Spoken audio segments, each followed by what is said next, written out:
रानी की कहानी बहुत समय पहले एक छोटे से राज्य में एक प्यारी सी रानी रहती थी। उसका नाम रानी सुरेखा था। रानी का दिल बहुत ही कोमल था और वह अपने राज्य के लोगों से बेहद स्नेह करती थी।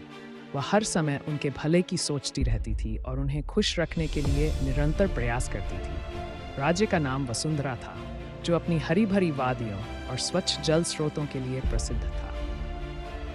रानी सुरेखा का सपना था कि उसका राज्य और भी समृद्ध और खुशहाल बने, लेकिन एक बड़ी समस्या सामने आई। राज्य के पास पर्याप्त पानी नहीं था और उसके कारण फसलें मुरझाने लगी थी। नदी और झीलें सूखने लगी। लोग चिंतित थे और रानी परेशान थी कि वह अपने राज्य की मदद कैसे कर सकती है। एक दिन रानी ने राज्य के सबसे बुद्धिमान व्यक्ति गुरु देवेंद्र से सलाह ली। गुरु देवेंद्र ने रानी से कहा, महारानी, इस समस्या का समाधान एक पुरानी किंवदंती में छिपा हुआ है। हमारे राज्य के पश्चिमी हिस्से में एक रहस्यमय झील है जो हमेशा बहते जल से भरी रहती है। अगर आप वहां जाएं और वहां के पवित्र जल को लेकर आ सकें तो हमारा राज्य फिर से समृद्ध हो सकता है। रानी ने बिना किसी संकोच के गुरु देवेंद्र की सलाह मानी और यात्रा पर निकल पड़ी। उसके साथ एक छोटी सी सेना और कुछ सेवक थे।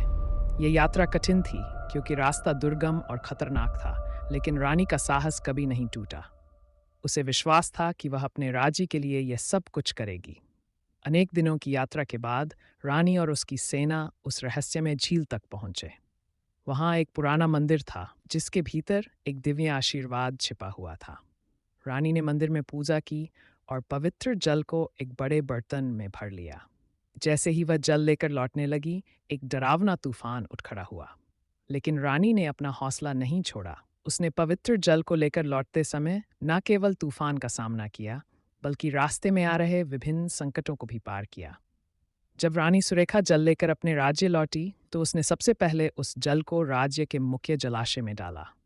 थोड़ी ही देर में जलाशय भरने लगा और फसलों में फिर से हरियाली आ गई। लोग खुशी से झूम उठे और रानी की बहादुरी और समर्पण को सलाम किया।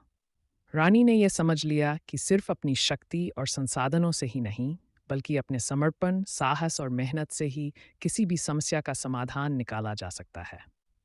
रानी सुरेखा के नेतृत्व में वसुंधरा राज्य फिर से समृद्ध हो गया और रानी की प्रजा का जीवन खुशहाल हो गया। समाप्त।